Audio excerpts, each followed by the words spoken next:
Hi, everyone. I am Jim Hake, the founder and CEO at Spirit of America. And thanks very much for joining us today. I'm especially happy to see so many of our supporters and board members joining in. I would really want to thank you all for being part of the Spirit of America team. And today we're going to hear from General Ben Hodges, as well as two members of our field operations team who are in the Ukraine region now. We're going to be talking about what the status of the war is, get General Hodges' outlook on what lies ahead, and also talk about what Americans can do to help Ukraine win. As a housekeeping note, there is a Q&A button at the bottom of your Zoom toolbar. So if you submit questions there, we'll do our best to get to them today. And if we don't, we'll try to follow up with you afterward. We are squeezing about 60 minutes into a 30-minute bag here. So we'll do our best to answer your questions. For those who are not familiar with Spirit of America, I'll give a quick background. We are a privately funded 501c3 nonprofit organization.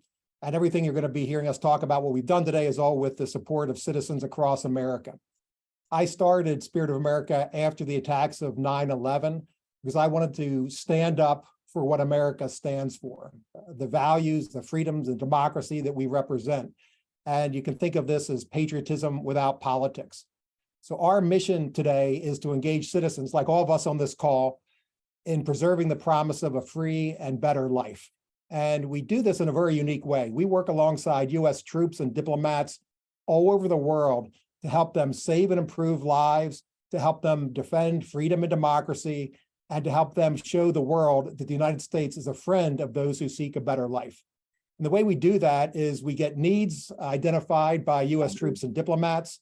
We fill those needs. You can think of those needs as gaps between what is needed and what government can do.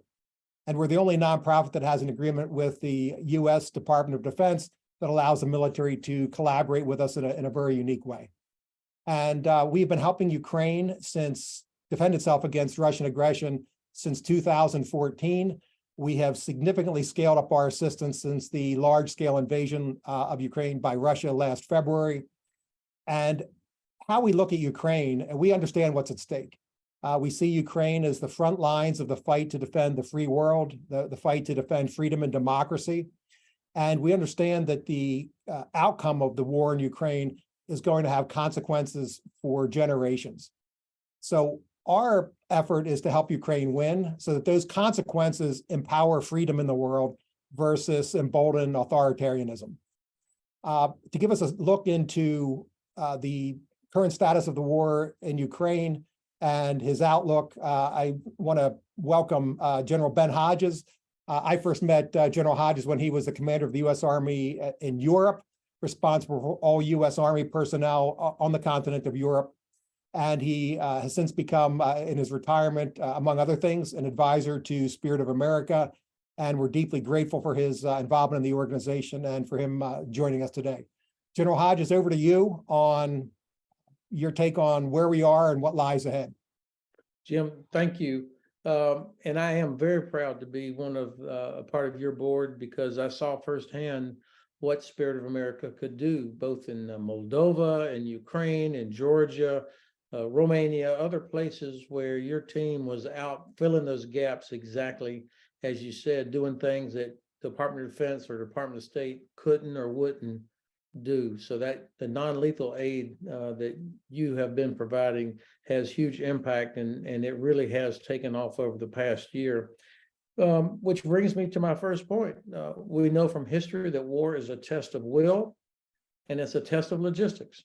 Clearly, the Ukrainian people and Ukrainian soldiers have superior will over the Russian soldiers and the Russian people. Nobody doubts that. We see it every day. The challenge is in logistics and on having the things necessary to help Ukraine win. There's no doubt that Ukraine is going to win this war, and they're eventually going to recover all of their territory, to include Crimea. The speed with which that happens, though, I think really depends on the United States and the logistical support, not just weapons and certain capabilities, but also all the other stuff, frankly, that Spirit of America helps to provide. All the kind of things that don't get headlines, but they help keep soldiers alive. the administration, the United States has done a very good job, I think, over the past year, helping keep the 50+ nations that are supporting Ukraine, keeping us on track, keeping us together. Where we have stopped short is that the administration, the president, has not yet been willing to say we want Ukraine to win. They say everything else, and it's incredible the amount of aid that the United States and the UK and 50 other nations are providing. But what's missing is we don't have that commitment to win yet. And so I think that's the result is some of the aid that's needed, particularly long-range precision weapons, have not yet been delivered, or the delivery is incremental, which, by the way, makes it even more important. The aid that Spirit of America and other organizations provide gets there in time to be used. Now, if the United States were to say, we want Ukraine to win, that's our strategic objective, this thing would be over this year. Russian forces, I think, are very fragile. Their logistics system was never designed to do what it's having to do now. Obviously, they have suffered enormous losses. After 9 years, they still have not achieved air superiority, the Russians. So all of their weaknesses have been exposed by the incredible women and men of Ukraine's armed forces. But this is still a very bloody and tough fight. My assessment is that Crimea is the decisive terrain of this war, that Ukraine will never be safe or secure as long as Russia occupies the Crimean Peninsula. If you look at a map, Crimea with Russian troops on it is like a dagger that's pointed at the belly of Ukraine. And then likewise, from an economic standpoint, to rebuild Ukraine after this war, if Russia still occupies Crimea, the Russians would be able to block any hope of Ukraine regaining its ability to export agricultural product, for example, or rare earth materials, because Crimea still blocks the entrance in and out of Azov Sea, and it also puts the Russian Navy close enough to completely disrupt anything coming out of Ukraine's other two main ports, Odessa and Mykolaiv. And I think the General Staff knows this, and so this counteroffensive, when it happens, where it happens, how it happens, we don't know. But I think it will be intended to begin the isolation of the Crimean Peninsula, and so that then Russian or Ukrainian troops could bring up more long-range precision weapons, such as the HIMARS that the United States has already provided, and others that could begin to range the targets or the Russian bases that are on Crimea, such as the Navy base at Sevastopol, air base at Saki, big logistics hub at Zhankoy, places like this, with the purpose being to make Crimea untenable for Russian forces. And then I think the Ukrainian General Staff will set the conditions to go ahead and enter the peninsula, clear it, secure it, and then it will finally be time to drop that big bridge that currently blocks access in and out of Azov Sea. So to sort of recap that, Ukraine is absolutely going to win. The speed with which it wins depends in large part on the United States, Germany, UK, France, and other countries, on us providing what's needed. Now, the Russians are not stupid, and I think as long as they have people, equipment, and ammunition, they will continue to feed their soldiers into this meat grinder. So this is still going to be a tough fight for many, many months. How long this goes on, though, frankly, depends on us. That's why I'm optimistic, because of the will of Ukrainian soldiers, and because of the potential of the logistics and the capability of the United States, still the arsenal of democracy. That's what can make the difference.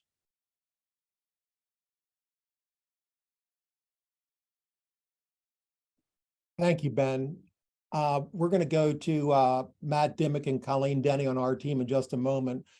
Michael, if you could put up the first slide, I want to give everyone a little background on what we've done and how we're thinking about how we, Spirit America, and American citizens can support the effort in Ukraine.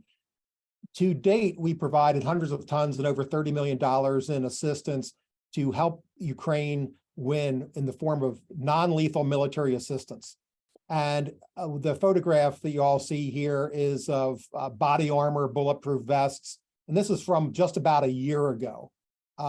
We have changed and adapted what we provided to the front lines in Ukraine during the course of the war.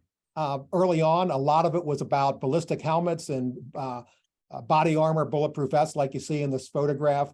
We haven't provided much of that in the last 9 months or so, because government systems started to come online and be able to meet those needs. So we adapted and did what was next that was crucial, but the government was not doing. So in those first, roughly a year of the conflict, there were things like protective aid that you see here, tactical gear, boots, meals, food for the front lines, trauma kits, medical supplies, radios, surveillance drones. We supported training that was needed to be able to improve the capability of all the soldiers that were coming into the war effort in Ukraine who had not been soldiers before the war began.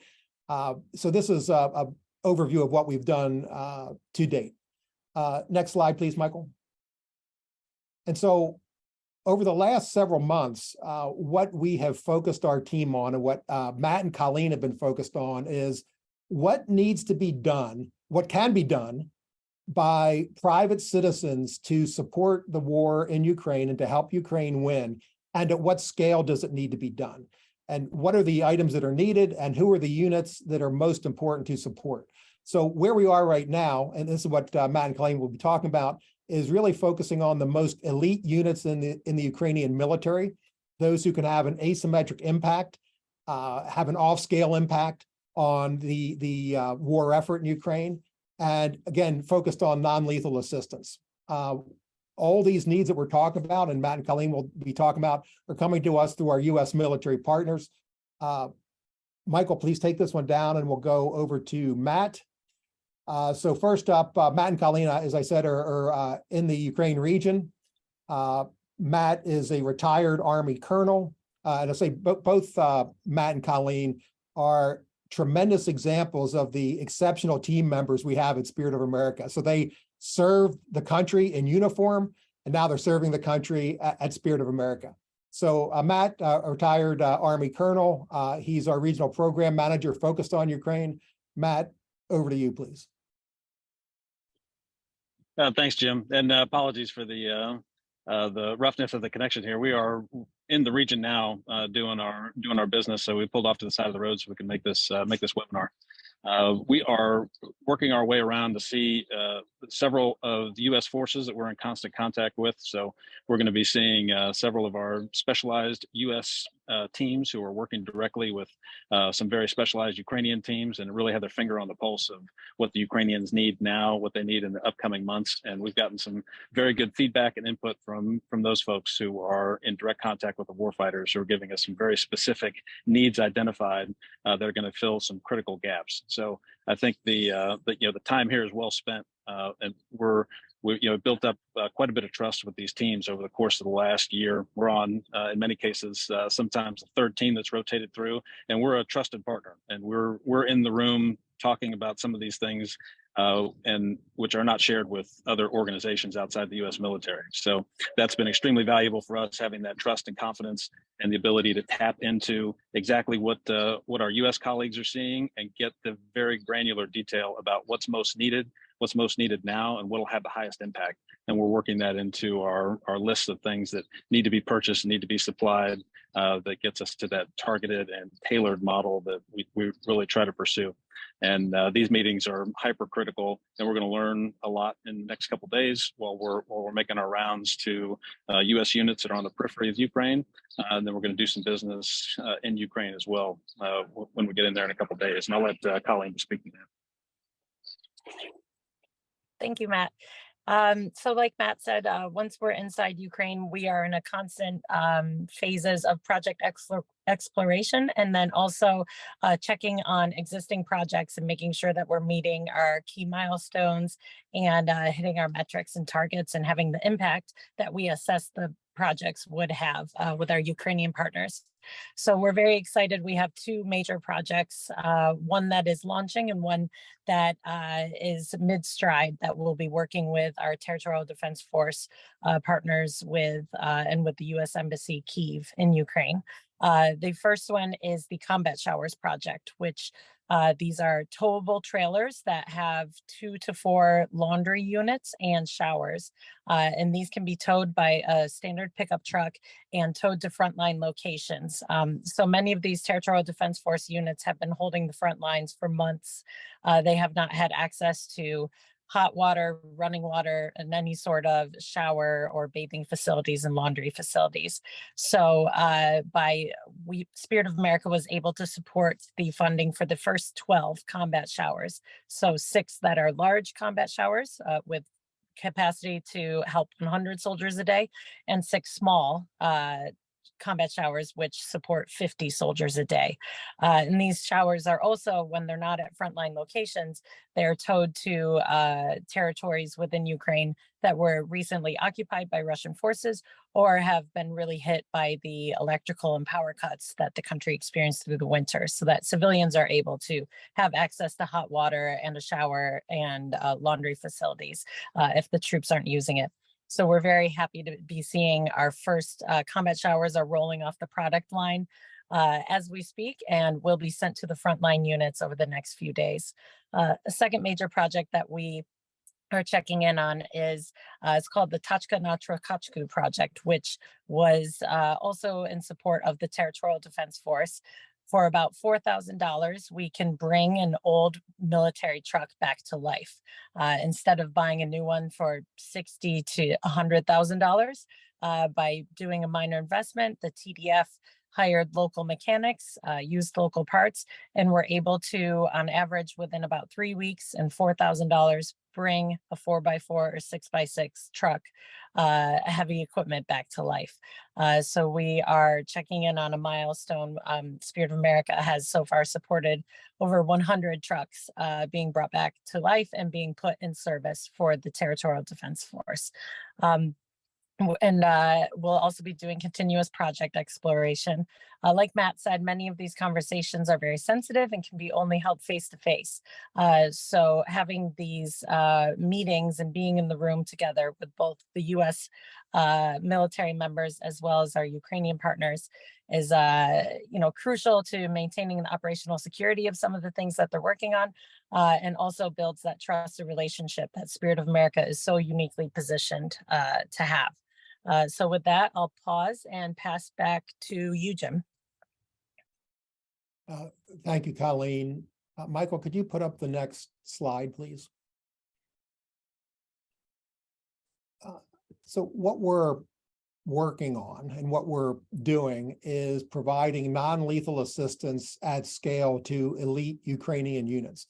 And these 3 photographs show some of what we have done just in the last couple of weeks and are doing presently. There's a photograph of 4x4 pickup trucks and Ukrainian Special Operations Forces. The image on the upper right is of thermal imaging binoculars and night vision gear. At the bottom is a surveillance drone. And all of these are being used to save lives in Ukraine and help Ukraine defend itself. Now, here's one, the next one, please, that I found especially interesting. And the need that we're talking about here, we're going to call it concealment technology for reasons of security. We can't talk about the specific gear that is being used here, the specific technology, but it's really interesting. And one of the things that we do as an organization, and Colleen and Matt have done a tremendous job of, is to dig deep to really understand what are the highest impact things that we can do as an organization to help Ukraine win. So one of the problems in Ukraine is that the Russians have a number of drones, and they are thermal imaging drones. So they can tell the difference between grass or a tree and a human being, a Ukrainian soldier, let's say.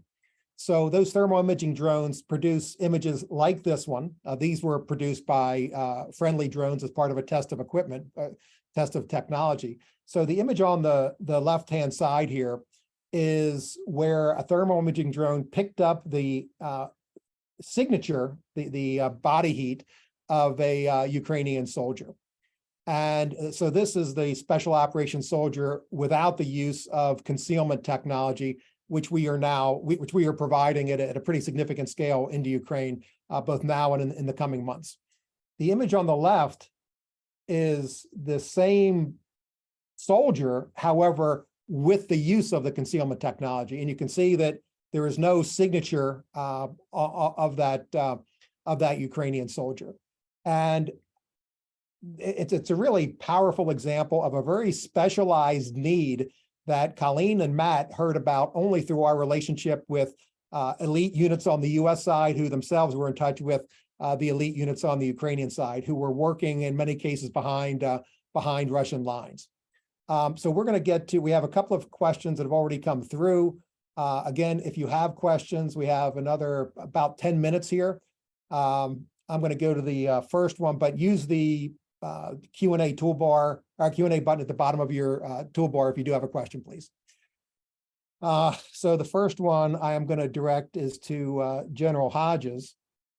And it is, General, what difference can these small things that Spirit of America, or I'll say seemingly small things, that Spirit of America is providing, what difference can those things make? So it's interesting that you use the word small, because they're not headline type things, but these are exactly the kind of capabilities that Ukrainian soldiers need to survive, in which we, in the US military, we take for granted almost that every soldier has night vision goggles. Everybody has the best first aid kit. Every unit has all the transportation it's supposed to have, even things like field showers, stuff like that. Somehow our logistics system is able to produce it. Ukraine had to start pretty much from scratch just a few years ago. And so things that we take for granted actually end up contributing to their success. And then especially the last technology that you just saw, of course, it saves people's lives who are in an environment where just, hiding under trees doesn't work anymore. And the Russians have filled the sky with drones that are able to detect. So that technology, and frankly, I'm impressed that Colleen and Matt were able to find that out, because I myself had not heard about that. The communications, the ability to communicate secure is so important these days, because again, the Russian drones are able to intercept anybody that's talking on a radio of some sort that is not secure. And when they intercept it, they can not only listen, worse, they can pinpoint where it's at, and then they hit it. So protected communications, night vision goggles, the sort of technology and things that Matt and Colleen have been out there learning about, these are no kidding. None of this stuff is a frill or nice to have. Thank you. The next question is, I'm going to direct this to you, Matt. Isn't the U.S. government, or maybe other governments, but isn't the U.S. government already providing everything Ukraine needs militarily? Yeah, not even close, Jim. I mean, the U.S. government and other supporters of Ukraine have done heroic work, moving mountains of ammunition and very big pieces of lethal equipment into Ukraine. But the needs are great, and we're not even really fulfilling what Ukraine needs on the large scale lethal weapon side.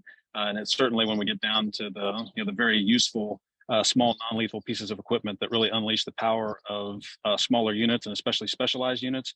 We're just not even coming close to being able to provide that from a USG, NATO partners, or other Ukrainian partners. So the troops in the field, they feel it, and the Ukrainian government, they're striving mightily to try to provide these troops with that stuff, but Ukraine doesn't make it.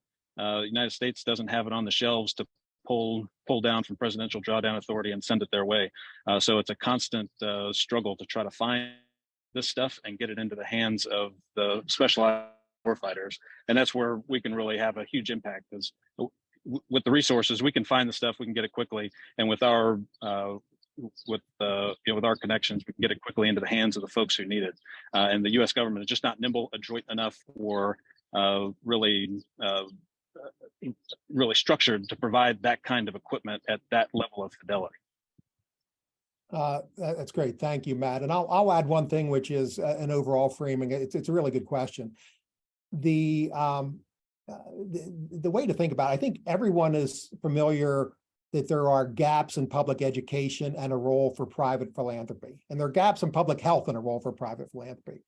What most don't understand, and that we've, as Spirit America, really pioneered, is understanding there are gaps in national security or gaps in helping our troops and diplomats defend freedom and democracy in the world.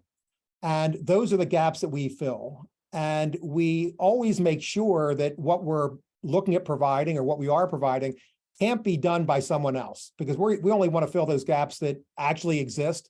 And if government funding can be used to do something, then we're all for it being used for that. Next question is, what are the limitations of your 501c3 status in terms of the things and types of support you were unable to do with your charitable mission? And the focus of our efforts are on non-lethal assistance. So we do not provide weapons and ammo and things that, things of that sort. So it's all on non-lethal assistance. And we've been doing that, working with U.S. troops and diplomats all over the world. Among other things, we've provided humanitarian assistance that fills gaps. We've created education and job training programs in certain locations that fill gaps. So what we do is not just about non-lethal assistance, to be clear, but our mission allows us to do that work. All the needs are identified by U.S. military and State Department personnel in some place in the world where we operate. A lot of great questions here. So let's see. General, what is the likelihood that Ukrainian armed forces can retake significant chunks of territory seized by the Russians since the 2021 invasion, which relates to another question, which I'll also point your way, which is, how do you define winning the war in Ukraine? Does it include retaking the territory in the Donbass as well as Crimea? So those are related, please. Yeah, great questions. First of all, President Zelensky has made it clear that for Ukraine, victory is recovering all of its sovereign territory. That obviously would include Crimea and the illegally occupied oblasts of Donetsk and Luhansk, and the rest of Kherson and Zaporizhia. So that's the main tangible thing, but it also includes bringing back the thousands of Ukrainian children who were kidnapped and deported to Russia. In the best tradition of Joseph Stalin, that's what the Putin regime is doing now, and which is also why, by the way, why the International Criminal Court has indicted President Putin for the war crime of the deportation of these children. I think that in this case, our government, the United States, has not declared exactly what victory looks like, and that's to me is our biggest roadblock to helping Ukraine win, is by clearly defining what is the outcome that we want, and it's got to be something more than we're with Ukraine for as long as it takes. And so I hope those of you who are listening, clearly you care about Ukraine. If you're on this call tonight, that you would help convey that in your own way to our government, that we need clarity, Mr. President. What is our strategic outcome? Yes, I do believe that I absolutely believe that Ukraine is going to recover all of its lost territory, but Crimea is the decisive part. That's what's going to end this war. The occupied oblasts in eastern Ukraine, those will come later. Getting Crimea is the key. Yes, the Ukrainians will be able to do it. The speed will depend on us. Thank you very much, General. And we're at time. For those who asked questions that we didn't have a chance to get to, we'll do our best to get back to you on those. And in closing, again, what Matt and Colleen are working on over the next couple of weeks in Ukraine and in neighboring countries is identifying further needs that need to be met to help Ukraine win. And those will be as varied as the things that, undoubtedly as varied as the things that we just talked about, from concealment technology to pickup trucks and so on. To date, right now, we've identified just about $200 million in needs that we're going to do our best to meet those. And we're sure that more are going to be coming our way through the work of our team over the next couple of days. So we're very grateful for everyone's support here. What we've done in terms of hundreds of tons and tens of millions of dollars of support to the front lines in Ukraine is only possible because of you all. And after this, we'll be sending an email. If you can share that with anyone who sees the war in Ukraine as important to world freedom and democracy over the long run, please share it with them and encourage them to get involved. On that, thank you very much again to all our board members and supporters who are on the call. Thanks again. Deeply appreciate it.